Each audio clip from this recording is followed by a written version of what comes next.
What's good, everybody? Hip Hop List Daily here, back with another video. This time I'm gonna take y'all to New York City. The New York City is ranked as one of the safest cities in the US, but no one is telling you what happens in the poor areas of New York City, places like Brooklyn, Bronx, or Harlem.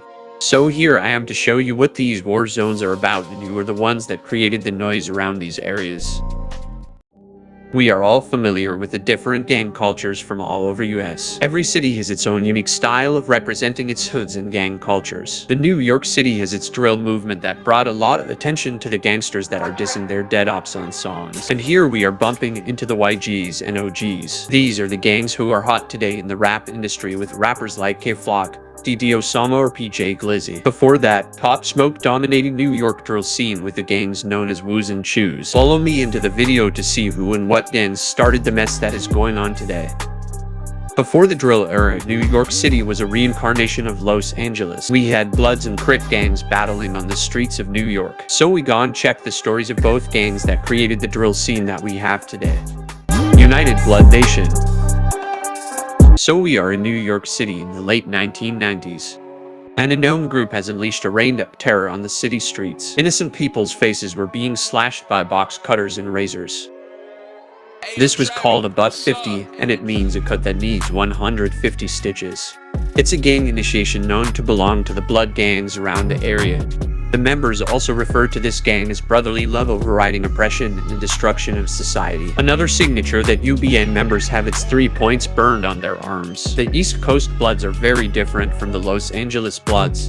They have different symbols in politics. Bloods on the East Coast identify themselves with the number 5, and they also represent the 5-pointed star. By 1997, the United Blood Nation started to claim more turf around the city. They got into drug business, but they weren't selling. They extorted the local drug dealers who sold drugs on their turf. The local law enforcement calls them the most prolific gang from that area.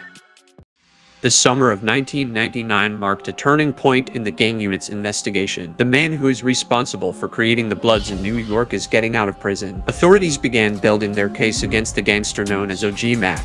So the cops were already up on him. OG Mac was so proud of what he created that he started doing hood vlogs with his gang members, documenting the lives of his gang members. Who you be, blood? Anybody kill a nigga?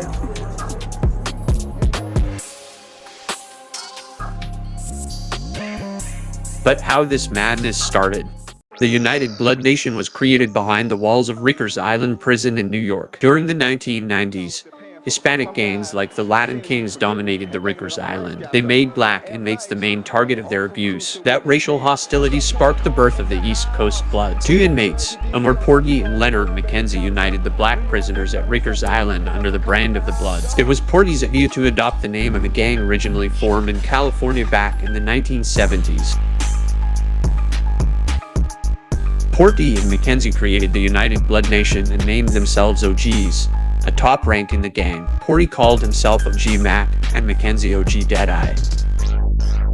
With Mac's brain and McKenzie's craziness, they became the powerhouse in the prison. From behind the prison bars, United Blood Nation started to spread around the streets of New York with sets like 9 Trey Gangsters or 1-8 Trey. Each set had its own role and its own OG, so everything was organized. Mac's sake of organization even got him going into the streets checking people who represented the UBN. 1-8 Trey, all day, baby. He used to pull up in front of people and ask them who they are and what they represent. Mac started to recruit new members also, putting them on with 31 seconds beatdowns. OG Mac was behind all this, and his enforcers did the dirty work for him, slashing anyone their leader targeted. Meanwhile, authorities were building a massive racketeering case against OG Mac and his top captains. On 8 May 2001, after a 2-year investigation, FBI set a trap for OG Mac and his crew in Upper Manhattan. A couple of female officers undercover lured OG Mac and his crew into a nightclub, and when they showed up, feds took them down without firing a shot. Authorities charged Mac with conspiracy to commit murder, drug trafficking, and running an organized crime ring. But unfortunately, this did not stop the growth of New York gangs, and they've turned into the crews that we know today. Now that we are done with the red side, let's see the history of the Crip gangs from New York.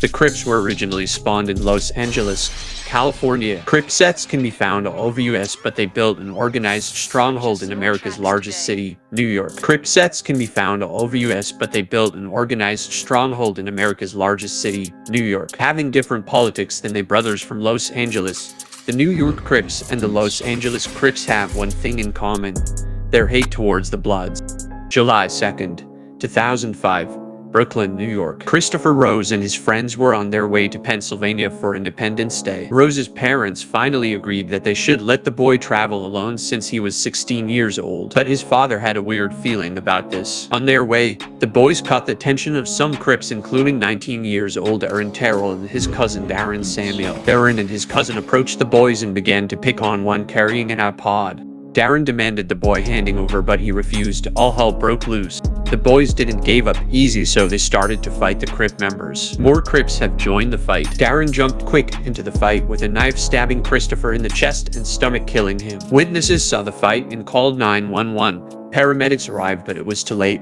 Rose was found dead at the scene. Police quickly arrested Darren and his cousin later. Unfortunately, the witnesses weren't willing to talk because they feared the Crips. Darren tried to blame his cousin Aaron, but the judge didn't believe his claims, so he charged him with murder. Aaron got convicted of robbery but was later released because of the lack of evidence. Innocent kids getting killed on the streets of New York. But what is the cause of this? During the crack era, the Los Angeles Crips did not sell any of that. They hired and recruited the suppliers from Belize to make the dope move for them. Redmond and Morgan Mayum, suppliers recruited by the Crips, migrated to New York in 1989. They came to New York for one reason: to deal crack. But there was already a problem.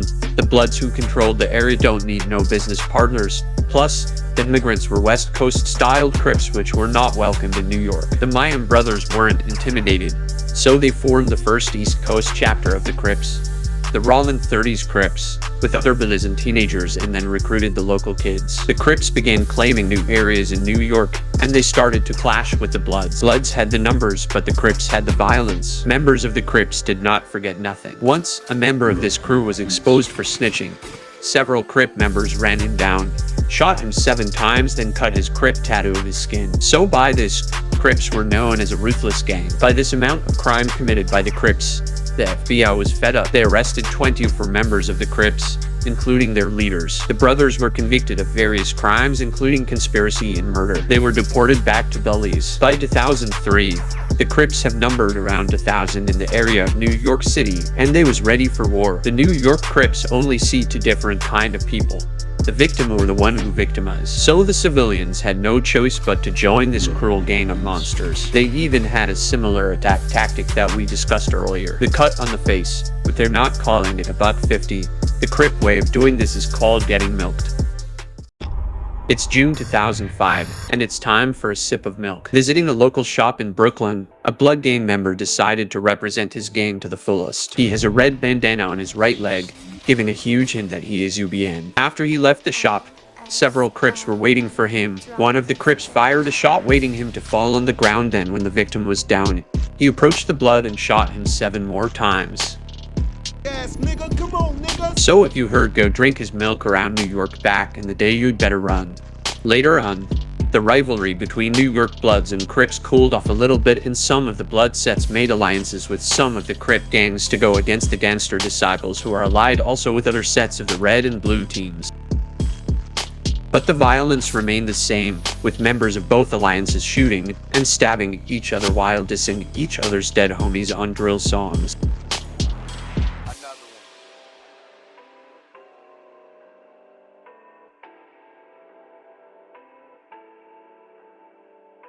So that was New York back in the day, where sets of Crips and Bloods dominated the streets of New York.